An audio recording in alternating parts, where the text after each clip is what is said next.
Hello, everybody, and welcome to this week's AEW Dynamite review show here on the unofficial WWE podcast. Today is Thursday, December 23rd, 2021. My name is Mimi Burris, and you guys guessed it, we are talking about last night's episode of Dynamite, Holiday Bash. What a fun episode, and I'm so excited to talk about the whole stankin' thing with you guys right after the intro.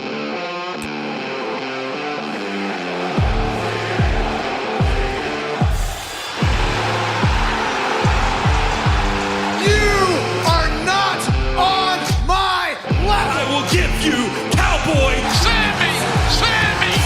I've always been the baddest on the block. I came to AEW to dominate! Jungle Boy Jeff Perry! Nobody is gonna take this away from me! This is mine once again!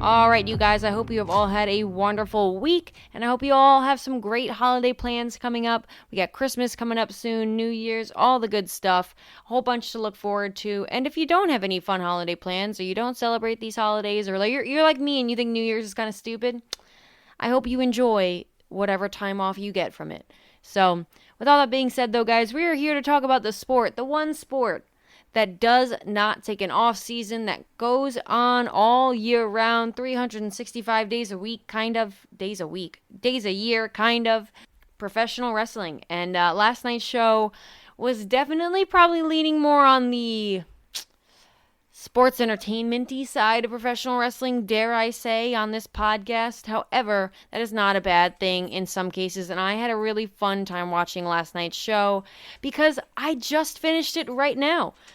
So, that is just the way my schedule looks right now, and that's just how things ended up working out. However, looking at the bright side to that whole thing is that it is fresh in my mind. I'm excited to talk about all of it with you guys, and we're gonna change it up a little bit this week. We're gonna flip the script, change things around. We are gonna do what Vince McMahon does every week before Monday Night Raw, and we are going to tear the script up and start anew. And I think let's just start with the main event first. I think we're going to take a little piece from Matt and just somehow randomly start with one match and then jump around. I have a feeling we'll just go to the beginning of the show. But I do want to talk about the main event first because it is fresh in my mind. And I really had a fun time watching it. So here's the main event. If you guys obviously for some reason didn't watch Dynamite or you need a refresher, was CM Punk, Darby Allen, and Sting. Yes, 2021, CM Punk, Darby Allen, and Sting. And it was like pink Darby Allen, too. So CM Punk, Darby Allen, and Sting versus FTR and MJF. They had the three initial gang versus the guys who had their face painted. And wow, did that look cool. I don't know about you guys, but I thought, especially Sting's face paint. I mean, Darby Allen's hair and everything, the whole vibe was really awesome. But Sting's face paint was like some intricate you-know-what. So that in itself, you guys know I don't... you know what? As I'm about to go into this, I just had the thought. But you guys know I don't like the tights on CM Punk, but I understand why he had to wear them last night on Dynamite. I get the vibe. I understand the Sting vibe. However, that reminds me because as somebody who antagonizes me for my dislike of CM Punk wearing tights, Zach Smith was supposed to be on the show with me this week. However, just similar to Ashley Mann the week before, something kind of came up. Schedules got a little futzy. However, we will have him on again because I would love to be able to talk to him or Ashley or anybody really on this. Have a nice, wonderful co-host on the show. I do always feel like the show goes a little bit better when you guys can hear someone else who isn't just me talking into a microphone for up to 40 minutes about most of the time. So I just want you to know that Zach Smith, Ashley Mann, whoever else, they are coming. They are not far behind. They're always out there. They're always just, a tweet away. And if you want to hear them, if you don't get enough of them from the few times that they're on this show and you're like, how else can I just listen to Zach Smith? How else can I just listen to Ashley Mann? You can actually go find Ashley Mann on a new podcast called Kicking Ash, ASH. And you can find Zach Smith at Random Wrestling, but you can also find him on this podcast feed doing the NXT review. And speaking of this podcast feed, we got a whole bunch of stuff going on here with the SmackDown review with Michael Ritter. We got news briefs with Amanda. We got Matt with his Raw review. We got a weekend review. We have wrestling nostalgia. We have rivalries. I think we still have all these things, and I'm not missing anything, but, my brain, my memory has just not been great lately, and I have just not even had a second to listen to the podcasting world, to tune into. I enjoy podcasts a lot, too. Funny enough, that's probably why I'm doing a podcast, but I really find myself just, loving. I prefer to put podcasts on in the car than music. I don't know why I'm going down this tangent, but life has just been so busy. I've just been on the phone constantly. I have not really been able to just tune into the wrestling world of podcasts. So hopefully the holidays I get to catch up on some stuff. And yeah, and if you want a chance to catch up on some stuff, or for some reason you do not tune in to the rest of this feed and you're just like my blood sister, brother, sibling, and just only are just devoted to this podcast, I urge you to check out the rest of this feed, because there's a bunch of awesome co-hosts on this whole WWE podcast shindig we got going on here, and you are missing out if you're not listening to their shows as well. So, however, if it's not your thing, it's not your thing, and but do definitely go check out as well Ashley Mann's new podcast, Kicking Ash. That's kicking as if something that I want to do to Logan Meyer 23 shin, and then ASH like Ashley, but like ass, but Ash. That's the joke. If you guys didn't get it, now you know. All right, let's get back to the main event of Dynamite before I try to make any kind of, or explain any more jokes, or I'm just going to come on this podcast and start telling you guys dad jokes for some reason. I don't know. Let's get back into the main event. CM Punk, the tights, whatever. I got the vibe. I understood what we were going. I understood what he was going for. I understood what we had going on here. I can forgive it. I also think CM Punk saw what Hook looked like in those fight shorts, and I don't think he's ever going to put on another pair of fight shorts in his entire life. Guys, that reminds me, we didn't talk about Hook. We'll get into it. I want to stay focused to the best of my ability here on this main event because I really did enjoy it. So, first of all, the entrances. What a blast. Just how much fun. All three guys got their own shine. Darby Allen, Sting, and CM Punk all got to enter separately, and I really did enjoy that. And I like that Darby Allen got his own entrance as well. I think about being Darby Allen. I know it's like weirdly my gimmick to know people's ages, even though I don't ever know anybody's ages. I just look it up as I'm recording here. I don't even pause it and stop to look it up. I just continue to record and talk. All right, Darby Allen, like I just did right there. Darby Allen is 28 years old. Imagine if you are older than 28, or if you're not, I don't know. Just imagine being a younger human, male or female, or whatever you identify as, and getting the opportunity to wrestle alongside Sting and Darby Allen. It's a Sting and Darby Allen. Sting and CM Punk in 2021. Who would have thought? Not to mention in Greensboro as well. Having a match called by Tony Schiavone. 2021 is absolutely whack, guys, for all the crazy things that have gone on this year and last year. And I'm sure, none of us have had an easy year, and none of us have had, 2 easy years, especially this pandemic has been hard on everybody, and everybody just has life stuff going on. Everybody just has, life gets lifey. For all the difficult that 2020 and 2021 has brought us, it also brought us Sting, the return of Sting to professional wrestling, and CM Punk. And I'm not jumping on the Sting bandwagon, but I do know that there are a lot of you guys who are huge Sting fans, because a lot of you guys have a lot more nostalgia for that than I am capable of having, because I wasn't born yet. So, anyways, moving on down, though, as I was saying, these guys entered, which was really cool, and I got, with CM Punk doing the Sting howl thing, it was nice as well. It was a nice feel-good moment instead of it's clobbering time. CM Punk's face paint by the end of the match looked really, really silly, but, I think Darby Allen and even Sting, managed to look pretty cool with it. Jeff Hardy, too, as it, wipes off their face by the end of the match. They look pretty intense. CM Punk kind of looked like he should have been at a carnival, by the end of the match. But, so, as we start this whole thing off, right, the baby faces are doing their thing. MJF, throughout the entire match, right, the story is that MJF is just avoiding CM Punk, even to the extent he runs all the way up the Raptors and then all the way back down them at one point. I'm pretty sure that was just CM Punk saying, hey, all of you people who say I don't have good cardio, watch me. Feel free, CM Punk, go off. And so the story of the match was just MJF kind of trying to avoid CM Punk. And then at the end of the match, going on the commentary table and talking about how CM Punk was trying to avoid him the entire time. Really, really stereotypical, like generic, carny heel stuff. And somehow MJF does it so brilliantly every single time. And I enjoyed it, and it was fun, and it fit the vibe of what this match really was. And this match had a very throwback feel to it. It had a very... yeah, just like a much less 2021 pro wrestling vibe than most matches on Dynamite have. And there's nothing wrong with that. Definitely this match was, again, it was a Christmas episode or a holiday episode of AEW. So I think, they made the right decision with Sting, Darby Allen, and CM Punk taking the victory. Spoiler alert if you didn't see it. But I also think that the nature of the vibe and the nature of the match itself was perfect for what it was and what day it was on and what it was trying to accomplish. So with that being said, I kind of figured like, oh, this is going to be like a cutesy fun. I didn't look at the time, like how much time was left. And I thought this was kind of going to be like a house show adjacent match. I guess that's the word I'm looking for. Like a very house show feel to it. And then, I think it started maybe a little bit earlier, but then CM Punk gets the hot tag, right? And this guy goes off with a double team on FTR, back and forth. I'm by the way, I'm skipping one spot that I really thought was just awesome, and it was post after CM Punk CM Punk and MJF are running around the stadium. So they finally get back there before we go to commercial break. And you got FTR and MJF all standing in one spot, and then CM Punk and Sting standing in another spot.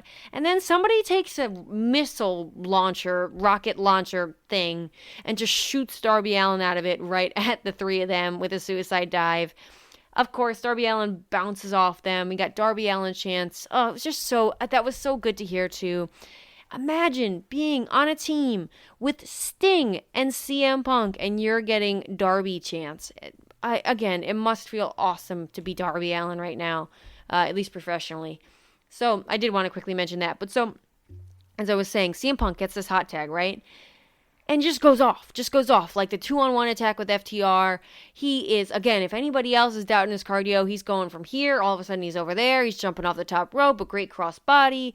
He's doing the whole thing. And he's definitely, there was a little bit of a slip up on the actual when he was jumping into the ring off the hot tag. But... and then FTR trip him up, do a superplex off the turnbuckle, and then into like a splash, get a near fall, which looked awesome, by the way. And now all of a sudden I'm like, I'm sorry, I thought we were watching like a fun house show match. This just got like really good all of a sudden. And not that like a fun house show match can't be really good, but you guys, if you've been watching wrestling long enough, you kind of get a vibe. You know the vibe. And this vibe switched up real quick. I don't know, I'm using that word a lot. The feeling. You know the feeling. But not, like my feeling towards this match switched up so quickly. And then Sting gets a hot tag. Not only does he flip MJF up and over the top rope, and MJF almost broke his neck. Hopefully he's okay. I haven't seen any bad reports on anything, but hopefully he's okay. Because, though I have to say, if MJF is total... Here we go, guys. Total sidetrack. If MJF ever got injured... I think he would probably be akin to the Brit Baker and probably elevate his career even more so injured. I think he would just be even better and manage to, bring even more heat to himself. I think he would. I don't think it would put. I don't think it would slow him down much, honestly. But thank God, from what all accounts, he's okay. Considering if I didn't miss anything, it seems like he's okay. But it did look like a rough bump. But then Sting again. I'm supposed to know the ages of these people, guys. I'm working on it. I'm slowly but surely memorizing. I learned today that Darby Allen is 28 years old. Sting, who is 62 years old. Oh, and I'm seeing a picture of him from back in the day, and I get the vibe. I understand why you guys were all about it. I am understanding the nostalgia. He looks pretty badass. I'm just kidding. I've seen Sting before, just so we're clear. I didn't know he had Finn Balor abs at one point. All right, I'm sidetracked. Sting gets a hot tag, does a crossbody off the top rope onto all three men, and just blows me away, guys. It blows me away. I think about the people I know who are 62 in my life, and they're not doing crossbodies off the top rope, so I can tell you that. And especially considering the wear and tear this guy has put on his body, he really... I mean, he moves around the ring almost as well as CM Punk does. If not, sometimes he even looks more fluid. And, he's been back at this for a little while longer than CM Punk has been back at it. But still, I'm blown away every single time. I'm just sheerly blown away by the fact that this man is 62 years old and he does things that I couldn't even imagine trying to ever do in my lifetime. Fitness-wise, athleticism-wise, flexibility, all of this strength. It's just unbelievable. So, we get this kind of, the whole entire match breaks down. We get a Scorpion death drop at one point. We get CM Punk, Darby Allen, and Sting all running into the corner and doing their little shebangs. Darby Allen just literally throws his entire body. It must suck to take those coffin drops and suck to take those suicide dives even more so. But we get CM Punk about to hit the GTS on MJF, but Dax Harwood pushes MJF out of the ring takes one for the team like a true brother, and gets hit with the GTS, then gets hit with Sting, and then Kirby. I was about to call him Carby. I don't know why all of a sudden Darby Allen became Kirby. If you guys are Super Smash Bros. People, you know that all I'm picturing right now is Kirby with half painted Darby Allen face paint. Okay, so it's Darby Allen. Darby Allen hits the coffin drop. They get the 1, 2, 3, or CM Punk gets the 1, 2, 3, and the baby faces get the victory, and it's a beautiful way to go off the air. And MJF, like I said before, goes to commentary and does your typical heel shtick. And I thought MJF was really good in this match. Was it a little over the top for me at certain points? Yes. Was this a little bit sportsy, entertainment-y, less I guess that's not the right word. And you know what? I'm going to take that back. I'm redacting my statement of sports entertainment-y. I think I don't know. I can't think of a good word besides maybe house showy. Just a little house showy. But I don't think that's bad. And all of a sudden, too, this match revved up from house showy to a really thrilling main event. So I want to give all 6 guys all the credit in the world. FTR somehow managed to wrestle 2.0, but also wrestle the greatest tag team in the world all in one match. And I have not been so high on FTR lately. You guys know that. They took a step forward for me in this match. I can certainly say that. So it's nice to see FTR work incredibly well with Sting. I don't know what it is. I'm a little biased, but I was at Grand Slam for their match for the match between Darby Allen and Sting versus FTR, and it was really one of the greatest matches of the entire night, including Rampage and Dynamite. So FTR just for some reason have a knack of working with Sting, probably because they're under the tutelage. I don't know what the tutelage, the Tully tutelage. They're under the Tully, probably because they're under the tutelage of Tully Blanchard. So, yeah, I really enjoyed this main event. I hope you guys had as great of a time watching it as well. And now we're gonna get in our little time machines and go all the way back to the beginning of the show, because for some reason I decided to start with the main event today, because it's the holiday season. Things are different. We're changing it up. We're keeping it fresh. Minty fresh and new here on the AEW Dynamite review show. All right, let's talk about the first match of the night, which was Adam Cole versus Orange Cassidy. And speaking of fun and how showy, this had a very similar vibe to the main event. It kind of started off one way and ended in a very similar way as the show itself. These guys are a perfect pairing because Adam Cole, similar to Taz, is really funny to watch get really pissed off. He's just he has really good facial expressions, and he's really entertaining to watch as somebody who gets really angry when he plays a heel. He just looks like he kind of reminds me of a cartoon character. Again, similar to Taz is the same way. And I also quickly want to throw out Taz on commentary was just special tonight. I really, really love Taz on commentary. I love the booth that we've been getting the last couple weeks. Obviously, no ill wishes to anybody, and I wish JR all the best in his recovery and all of that, but I will say that I prefer this 3-man booth so much more, and I'm happy that JR is getting better, and JR is supposedly supposed to be back next week, if I heard correctly, but I am going to miss Taz because he just provides something special for me, subjectively on commentary. He provides something special. I think he's so good at what he does. And yeah, anyways, I'm going off track here. Let's stick with the match. Adam Cole Orange Cassidy, like I said, Adam Cole, just so good at playing like a cartoon character heel, but also not too over the top.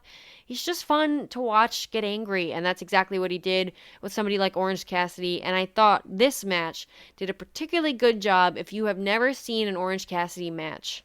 Boy, was this a good place to start. I thought just the way that commentary and Orange Cassidy, let me give Orange Cassidy all the credit in the world as well, but the way Orange Cassidy and commentary sold why he does what he does, why he lures people in with like the little fun gags that are just entertaining, like the little kickies and a little, I don't know why I called that's, I'm now trademarking them as the little kickies, by the way, here. But the little kicks and the hands in the pockets and all that stuff, like Taz did a really good job, particularly as well as I just put him over for like 5 minutes. Taz did a really good job at explaining that he riles people up by doing that. It gets them off their game, it distracts them. And Adam Cole, in his right, did a really good job of showing that that's exactly what it does.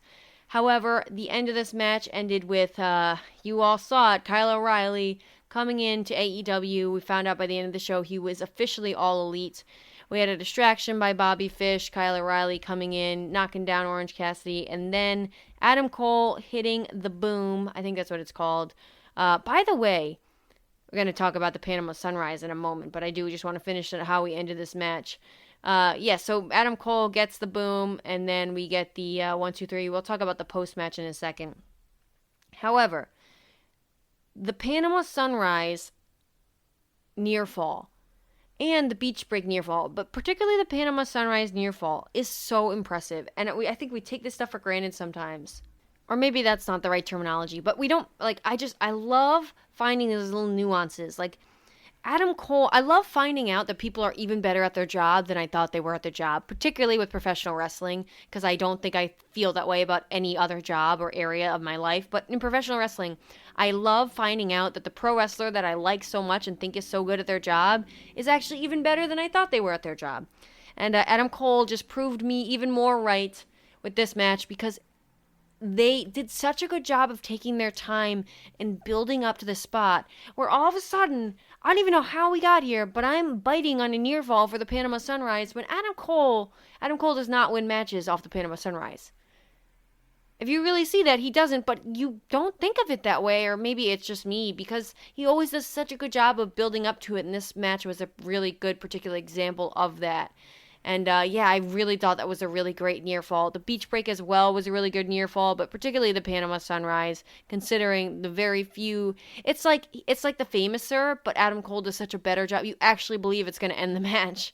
So I really did enjoy this as overall, just like the match itself. I thought it did a really good job, similar to the main event, of towing the line, but this was a little bit less like house showy and more comedy. Like it was a really impressively wrestled comedy match, and then it was able to, at certain points, right, become way more than that and become an actual, like, Orange Cassidy does such a good job of firing up. Like, he's got such a, like, the way he bursts out all of a sudden, he's so quick, and he was so quick in this match too. Commentary mentioned that plenty, but he's so quick, and he's so, like, over here, over there all the time, kind of like my brain does. But it's so fun to watch because he's so explosive, I guess is the word I'm looking for. And I think they did a really good job of being silly and fun in the right moments, but also having this be like an exciting, great near falls, fun, explosive professional wrestling match. And then we got the story after the match, which I thought was really, really enticing. And I'm going to quickly preface this all with, I don't know how many people are going to come at me on the Twitter. Probably not a lot of people, because I don't think my fan base is big enough to get canceled. But I'm not a big Kyle O'Reilly person. And you know what? I think out of all shows, this would have been the show to have Zach Smith on. So, Zach, it is your loss, because we had the reunited, except for Roddy Strong, of course, who's the Cruiserweight Champion in NXT 2.0.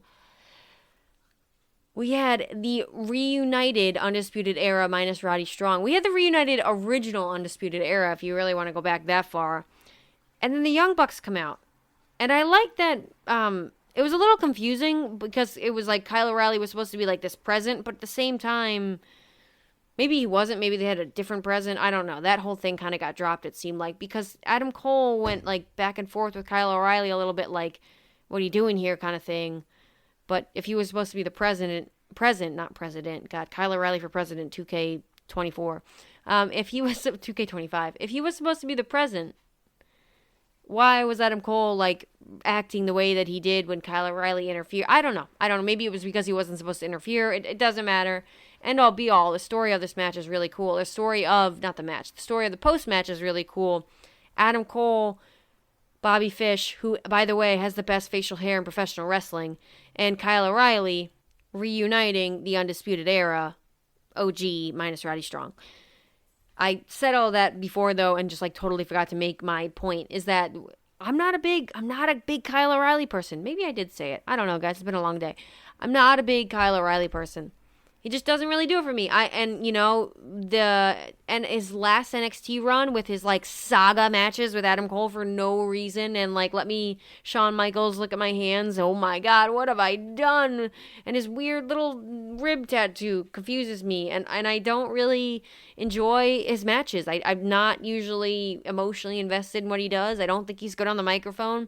Not a Kyle O'Reilly person. I do think he's talented in the ring, but not enough in this competition of how great people are in professional wrestling, how much amazing professional wrestling is out there. I don't think he is better than a lot of other people that could have been signed. Let me put it that way. And that's my subjective opinion. And you know what? I understand that people are really into this Undisputed Era stuff. I am not going to complain about the Undisputed Era stuff. I think these three guys particularly, almost more so without Roderick Strong, who I assume we're probably going to see one day. But I almost feel like these guys particularly, all of a sudden when they're in a group, they're just a bigger deal. Some people that really doesn't work with, and some people it does, but all of a sudden when you put these three guys together, not Adam Cole's always a big deal, but particularly Kyle O'Reilly and Bobby Fish, all of a sudden become a bigger deal. And it just fits. I don't know why, but it does. It just fits these three guys. So watching the post-match with the Young Bucks coming out kind of looking confused, like, Adam Cole, what you doing with these guys? Like, are those your exes? Like, don't you with us now? And Adam Cole being like, I don't know, you guys kind of dressed funny, but cute little outfit, Christmas. I'm gonna walk out with my boys, though. I'll see you later in catering. That's essentially how it happened. Is a enticing and interesting angle, and I'm excited to see where they go next week. I'm excited to see what becomes of this. Are we going to get a big faction with the Super Click and the Elite? Are we going to get a versus? Are we going to get a match between these? Are we going to get a match between Bobby Fish, Kyle O'Reilly, and the Young Bucks? Who's going to be a babyface? Who's not? When's Kenny Omega coming back? I want to give him all the time in the world to rest. Is Kenny Omega coming back? Where is Adam Cole's loyalties going to lie? There's a lot of fun questions and a lot of stuff to be excited to. It's a lot of fun questions and a lot of things to look forward to and be excited about, because I can have trust that AEW, the only storyline like this I can think about that just did not work for me was the Pinnacle and the Inner Circle. But for the most part, these kind of stable and I don't know if the mic picked that up, but I assume it did, and I want to apologize, but he has cancer in his toes, so you all have to listen to that. You all have to listen to that squeaking too if the mic is picking it up. I don't know what I was saying. I was saying if we can try... you done, dude? All right, I would like to apologize for that. We interrupt our usual programming to bring you Hendrix and his squeaky toys. But if you have a dog, you get it. But, however, as I was saying, Undisputed Era, Young Bucks, we can trust that Tony Khan and AEW in general handles these kind of storylines really well. And I'm just looking forward to, like, what they're going to do next. Somehow we can come up with 100 different versions of fantasy booking, and AEW is always going to find that 103rd one.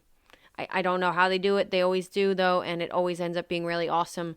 A lot of people had an idea of how they thought the Bryan Danielson Hangman Page match was going to go, and not a lot of people, but not a lot of people called a 1 hour draw. So yeah, there was also a post-match beatdown. I don't want to forget to mention that Trent got beat. I don't know, before there was this whole thing, there was a post-match beatdown. I don't care about talking about it. There's so many freaking post-match beatdowns. It's so uninteresting at this point. And which reminds me, I'm thinking of keeping a counter on this podcast for next year, 2022. Do we want to look at, do we want to keep track of how many interviews backstage or just interviews period are interrupted? And how many interviews actually go off without being interrupted? Do we want to keep track of how many backstage, how many after-match beatdowns are there? How many backstage beatdowns? I don't know. We're gonna hold AEW accountable in 2022, though. I want to throw that out there. So you guys let me know if there's any other tallies you want me to keep. You can find me on the Twitter at Mimi Burris. For those of you who don't know what I'm talking about when I say that, it's at Twitter. It's at Twitter. Don't at Twitter. I'm talking about Twitter. And I'm very not with the times, so I call it the Tweeter, because I'm pretty sure I thought it was called Tweeter for a long time. All right, let's move on and talk about the next segment, which was Bryan Danielson and our AEW World Heavyweight Champion, Hangman Adam Page, going back and forth about their match that is going to be on the first episode of the first episode of when they're going to be on TBS. So 2 weeks from now. And by the way, next week's Dynamite looks awesome as well. So Hangman Page comes out. He's being interviewed, quote unquote, by Tony Schiavone. It's never an interview. It's always just like a question. The person never actually answers the question. And then they cut a promo, and they're usually interrupted. Fine, I enjoy it, but I don't know. We could like switch up the formats a little bit so it doesn't seem so contrived every time. Just throwing that out there. Not a huge problem, but it is like worth considering. So. However, there's not much to talk about this segment besides the fact that Hangman Page did reference, Bryan Danielson being a B+ player, he referenced the term B+ player, and he referenced the yes thing and all that jazz. So we got a little bit of that, but for the most part, Bryan Danielson was doing great. I think I had no idea that there was this Bryan Danielson on the mic, or maybe I did know and I was aware of it, but like it had been so long since we really got to see it, so. Really enjoying this. Really enjoying watching Bryan Danielson play heel. I'm really curious to see where he's going to go after this feud, if he'll go back to a babyface or will stay heel, because it's kind of hard to play this character once you've lost to the best in the business. And that's assuming, I guess, that he's going to lose. I don't know what you guys think. I still think Hangman Page is going to win and keep the title. I don't think they're going to put the title on Bryan Danielson. If they do, I think it's going to be another short title reign. Not like short, but like maybe a couple months max. But yeah, there wasn't much that kind of got added. This is all kind of the same stuff that's been going on between the two of them. So, and we have already talked for a half an hour here. So I do want to get into what was next, which was MJF cutting a promo backstage. Obviously, we already talked about the night's main event. However, there's one thing I did want to mention about this promo, other than the fact that MJF is just brilliant. I think FTR tripped up, I think it was Dax who was speaking, tripped up on his words a little bit, but it really didn't matter. The star here was clearly MJF's promo, where this time, guys, it wasn't Metheny. It wasn't talking about how Brian Pillman's mother should have swallowed. It wasn't, I was going to say, I'm not even going to go there at this moment. I'm not even going to go there. Instead, this week, it was CM Punk is rustier in the ring than Darby Allen's knife he uses to skin animals.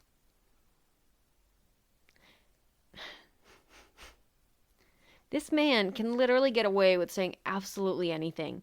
I love the Darby and his creepy clown uncle. That will always pop me when he mentions that about Sting. I think that's so funny. And like I said, FTR cutting a promo as well. And then we got Shawn Dean versus Wardlow.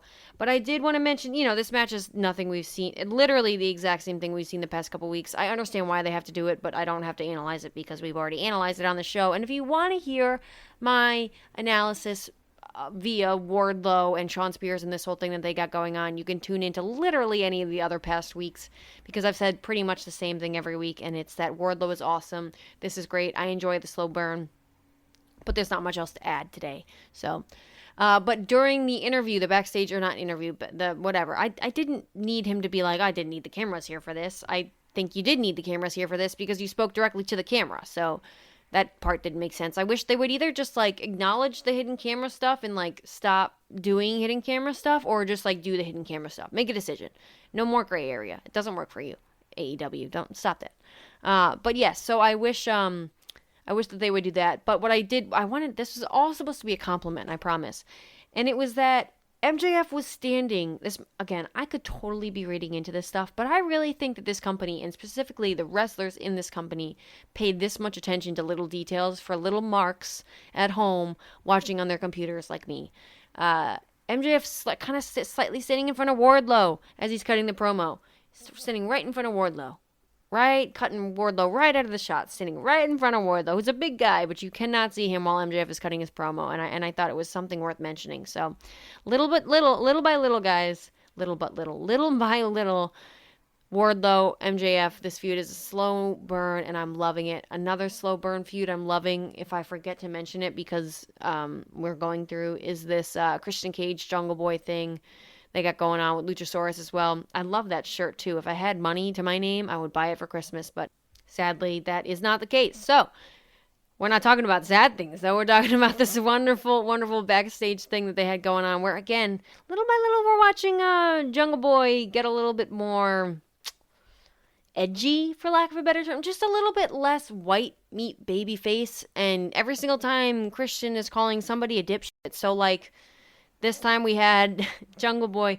He's kind of like, I don't know, back in the day, guys, if you can remember on the playground, there was like always that kid, or like if you think about any show, like your Malcolm in the Middles, or like back to, like, Everybody Hates Chris, like those shows about like the uncomfortable nature of growing up as like a middle school aged kid, and how weird and uncomfortable it is, and like all the stuff that kids say that makes no sense, and whatever else. He kind of reminds me of like one of those kids where he's like, yeah, I'm going to take coal and I'm going to shove it up your ass, and then there's going to be diamonds on the other. Like, he just sounds like he's like a cute little kid making insults. Like, you wouldn't, I don't know, if you were on the opposite ends of these insults, you probably wouldn't take it too seriously. But I'm not going to talk about Matt Hardy and Private Parties promo, because Matt Hardy it doesn't make sense to me anymore. But you know what? Everybody needs a manager for some reason. I don't know why, but everybody needs a manager for some reason, and I really hope to see Private Party doing bigger and better things later on down the line. And that is all I'm going to say about that, because we also have a Rampage review show on the show, if I remember correctly, as well. I have not gotten a chance to check it out yet, but I'm definitely looking forward to doing that. So we have that on this show as well, and you can tune into that show to hear more about what's going on this week, or what's going down this week on Rampage on Christmas, including a TNT Championship match between Cody Rhodes and Sammy Guevara. And Hook's back, guys. Hook is back. You know what? I'm taking the time, as before we get into what's next up here on the show, we're going to talk about Hook, because it's Hook, guys. Hook, the meme of Hook, like, lived up to the hype. Hook was incredible. I thought he was so good in the ring, and he looked so cool doing it. And the way he wrestled with this great aggression, clearly Taz's son, with the way he could with all of his submissions, grappling, and all that stuff. Hook looked awesome, guys. And you know what? Not only does Punk fear Hook, everybody fears Hook. I fear Hook. You fear Hook. If you don't fear Hook, you fear Hook now, because everybody fears Hook. And that is the end of my slam poetry. All right, next up on Dynamite, we had Dan Lambert and Scorpio Sky and Ethan Paige talking a bunch, another thing that I really don't care to talk about, and I don't think you guys care to listen about. And if you do, then this is probably not the podcast for you.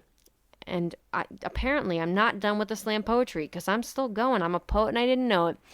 The one thing I will say is Ethan Page has great facials, and I say that all the time. I think Ethan Page doesn't need this manager. If he needs a manager, it doesn't need to be Dan Lambert. I don't think this gig is really working for him. I think it works a little bit better for Scorpio Sky, but I don't care what Dan Lambert has to say, and I don't think that Greensburg, I forget what I called it earlier, what it's called, but I don't think the crowd was not nearly as hot for it as it usually is, and that's the one thing that gets this over, is like just the fact that Dan Lambert can't get a word out.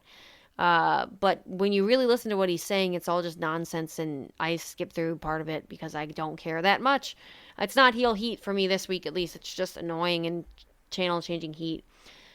However, from a bad thing to a good thing, and because we had the wonderful, I miss her, man. It feels like forever since she's wrestled on my television, but it really wasn't that long ago. Brit Baker, Tony Schiavone backstage for the Christmas party. I love Tony Schiavone's sweater. He asked Brit Baker And basically, if she's scared, says she's never beaten Riho. But Brit Baker says she's bigger than Riho. She's stronger. She is the AEW Women's Champion, and she has Jamie Hayter by her side. Tony Schiavone has to point out that Jamie Hayter lost to Riho just last week or a couple weeks ago. But she says, she goes on her whole spiel about how she built this division. Like, she didn't come in and take anybody's space. She built this division from the ground up. She's a pillar of the division. She's a pillar of the company. And Riho is not going to dethrone her. And this was a nice little promo. I'd like to see more from the both of them. I'd like to hear more from Riho. But AEW and North American Professional Wrestling, period, does a terrible job of booking anybody who doesn't speak the native language of America. I don't know why I called it that. Who doesn't speak English as their first language. I honestly feel like NXT almost booked, people who spoke a different first language better than any other wrestling company that I've seen. Again, North America. Thinking, like, obviously any main roster in WWE and AEW. I really think that we need to figure out how to get past what we think the mainstream professional wrestler in America is supposed to look like, and invite in people like Riho, who's really incredible. And I'm thinking about back to Hikaru Shida, too, during the promos with Brit Baker. She had some fire, and yeah, she had subtitles down there, but guess what? I can read, and if you can't, that's okay, too, but I'm capable, and a lot of people who are watching the show are capable of reading subtitles. And if they're not even, they can feel what Hikaru Shida was saying through her emotion. I really felt like those promos in the video package were so good from her that I can remember what they were better than the match for me. So, AEW and every promotion, and I didn't mean to go on this whole spiel with you guys. I'm sorry. This is not supposed to be like a tangent about rights of everybody or whatever. That's not what I'm trying to do. But I do want to mention, like, that just because somebody is not first language, just because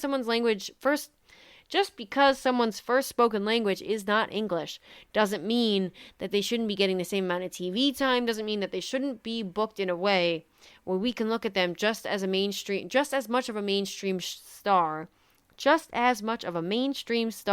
as someone like Brit Baker and someone who does speak English as their first language. All right, I'm going to move on because for some reason that was a really big tongue twister for me. That entire spiel was a tongue twister. Next up, though, we had the Owen Hart video package for both tournaments, and what a beautiful tournament. Like, what a beautiful thing to do, and what a beautiful video package. I really thought this made my heart well up. It was just a really nice moment, and it was a really good video package. It was really well put together, and what the wrestlers had to say was really sweet, and it didn't come off as disingenuous or anything like that. It felt just like, yeah, we don't talk about Owen Hart enough. And it's incredible that the AEW is doing this, and I'm looking forward to both tournaments. I'm really excited to see who's going to be announced for them, how it's going to go down. Are we going to get all the matches on Dynamite and Rampage, or some going to be on Dark and Dark Elevation? You might even get me to watch Dark and Dark Elevation if you put some of those matches on there. While I'm on the subject too, quick total side note, but how many of you, again, tweet me on the Twitter at Mimi Burris, MIMI, it's BURRIS at Mimi Burris. Some people really don't know how to spell Mimi, so I always feel like I want to throw that out there. I feel like Burris is a little bit easier, but some people really spell it M-E-M-E. And if your name is Mimi out there, first of all, cool name, and that's how you spell it, power to you, but that's why I mentioned that. Anyways, as I was saying, while I'm on the subject, I wanted to quickly mention, tweet me on the Twitter at Mimi Burris if you guys watch Dark and Dark Elevation, and like how religiously you do. I'm curious to know like how big of a hardcore fan base it really has. I know how many views it gets, but I don't know. There's a little bit of a difference as to like if I log in to Twitter, if I pull up my phone and pull out Twitter on like a Monday, I see people tweeting about Dark as well as Monday Night Raw. So, that might just be my timeline, but I'm curious to hear about how many of you guys actually watch Dark or Dark Elevation. So, anyways, next up, guys, the women's match of the night for the AEW TBS tournament semifinals. Nyla Rose versus Ruby Soho. And, I had higher hopes for this than what was delivered. And I honestly think that's because Ruby Soho is coming off the match against Chris Statlander, which I just absolutely adored. I thought the two of them worked so well together. And Nyla Rose was like low key. Like there was a sign out there that said like Nyla Rose is this guy's dad. Like, you know what? Nyla Rose is my dad, dude. The way she freaking puts on matches, and like the way she is so underappreciated, the way she is such a bad you know what. Nyla Rose is such an underappreciated hand in AEW. You think about all like the low key, I don't want to call them bangers, but like low key, let me put it this way. A lot of matches that Nyla Rose is in, or most matches that Nyla Rose participates in, she always, if not 99% of the time, puts out like a great performance. Like at least from what I've seen. And I think she elevates whoever she's in the ring with as well. And she's always in like the, you know, whether it's at the end of Battle Royales or she's like always a challenger for a new champion. Like we had for Hikaru Shida, Brit Baker, Riho, all the like. And she's a former AEW Women's Champion. Like, she is definitely a good hand, and people definitely do not appreciate her enough. And that's why I was really excited for this match, because I was thinking Nyla Rose, somebody who, again, is such an underrated hand, and you almost go into the match not expecting a lot, and then you come out of it somehow, like, just she always over-delivers, because for me at least, I always have low expectations. I don't know why. I don't know why I feel that way, because Nyla Rose has proven me wrong. There's no logic that supports that statement, but that's just how I feel for some reason. Maybe it's because in my experience, there hasn't been a lot of like, in my experience at least, a lot of times, women and men on like who are just the bigger wrestlers supposed to play the giant in matches haven't been booked well, and I haven't enjoyed their booking or their stories or their matches or whatever. However, Nyla Rose is changing that for me because I really do enjoy what she does in the ring, and she's got some, like, she's pretty funny. She's got some banter. She's hilarious on Twitter. And I will not ever live, I will never forget on Dynamite, like 2 weeks ago, that stupid stuff with the Bunny and Penelope Ford and Ruby Soho. I didn't care about that. Nyla Rose just comes in and goes, surprise, bitch! And, like, just punches Ruby Soho right in the face. That was so good, guys. Again, Nyla Rose is so underappreciated. And you know what? Today, December 23rd, Thursday, I'm having Nyla Rose Appreciation Night Day because I really think that this could have been a better match than it was, and that Nyla Rose is going to continue to put on these good performances and continue to help other women in this division who maybe are a little bit greener learn how to wrestle better, learn how to wrestle somebody who's like a different size than they are, because again, diversity in any division, not just the women's division, the men's division too, any kind of diversity is great.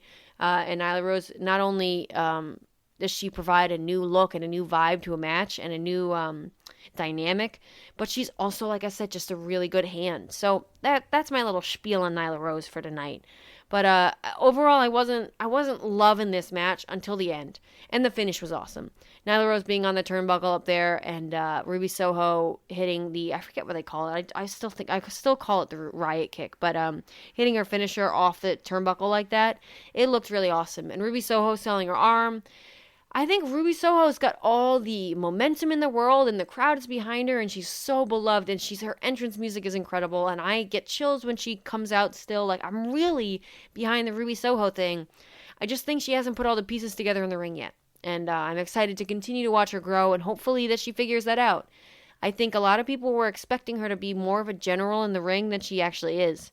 But I will say, that match with Chris Statlander gives me hope for sure, and I think this just maybe wasn't their night. Everything was very slow. Maybe the chemistry wasn't great, I don't know, but I don't feel like it was on Nyla Rose, because I've seen some of the last matches Nyla Rose put on. For example, her match with Hikaru Shida in this tournament was awesome, and I don't know, I feel, and I've seen Ruby Soho has had some matches up until the Statlander match for me. So, I mean, the Brit Baker match was all right as well, but the Statlander match to me was her best showing in AEW yet. So, but yes, Ruby Soho comes out with the win, gets the pinfall, and we are probably getting a little bit of a throwback to the end of the Women's Casino Battle Royale, Ruby Soho and Thunder Rosa in the finals for the TBS tournament. I don't know who'd win that match, but I do not think it's going to be Ruby Soho, Jade Cargill. I think it's going to be the better match, and I think Thunder Rosa is going to be the better choice for that. And AEW loves its little long-term storytelling stuff that they can do there with the little end of, like, I think they thought this through, and they had the end of the Casino Battle Royale, what it was, and then they knew that this is where they were going to be in a couple months, because that's what happens when you plan stuff out. So, last but not least, guys, we are talking about Griff Garrison from the Varsity Blondes versus Malachi Black, and I want to quickly mention that I watched this match in my therapist's office waiting for my appointment today. And you know what? It's a good thing that I did do that, because if you've ever listened to this podcast before, you know that I have a weird, sick blood thirst to watch people get black masked across the face, especially freaking Brock Anderson. We haven't seen Brock Anderson since. You go, Malachi Black, just boom, black mask across the face. Sometimes when I'm having a rough day, I just go back and watch that and just watch Brock. I have nothing against Brock Anderson. He seems like a nice guy. I just like to watch kicked in the face by Malachi Black. And so I was really excited to watch Griff Garrison get kicked in the face by Malachi Black. And then he didn't get kicked in the face by Malachi Black. He got put in a knee bar, which I really did enjoy this match, by the way. I thought the back and forth was really good. And Malachi Black somehow managed to give Griff Garrison enough offense, but also, like, didn't give him any offense, if that makes any sense. If you know, you know. But no, maybe you also don't know, because I might have also just made no sense. But, like, he managed to let Griff Garrison get a couple strikes in, and that suicide dive looked rough. Like, looked like a rough bump for Malachi Black, landing on Malachi Block. That's his name now. It's the House of Block. Malachi Black, though he landed on his head, looked a little bit rough, but it was cool to see Griff Garrison get a showing. Obviously, we got to see that feud with Brian Pillman Jr. and MJF, so it was nice to see a little bit more spotlight on Griff Garrison, who I actually enjoy watching in the ring way more than Brian Pillman Jr., but I have said that enough times on this podcast. So here I am sitting in my therapist's office waiting. I'm a little bit early for my appointment. I'm waiting for my lady or whatever. I'm waiting for the whole thing to start, so I'm sitting in the waiting room by myself with my headphones in. And you know, when you gotta find time for this stuff. Like, I really, for some reason, somehow I'm this busy at this time of year where I have to be in the waiting room watching this stuff. But and Malachi Black locks in the knee bar. I don't know why I'm telling you guys all this, but Malachi Black locks in the knee bar. He's going to go for the black mass, and then he doesn't. And then he goes down and locks in the knee bar. It looked like a brutal looking knee bar. And the kickboxing, like, style that Malachi Black has really shined through in this match. And I thought it really looked intense. Like, that knee to the face of Griff Garrison earlier on was really good as well. But I was so upset. I was about to get up and start throwing stuff, because Malachi Black didn't hit him with the black man in the face. He just put him in the knee bar. And it was more just like the knee bar. It just wasn't the same.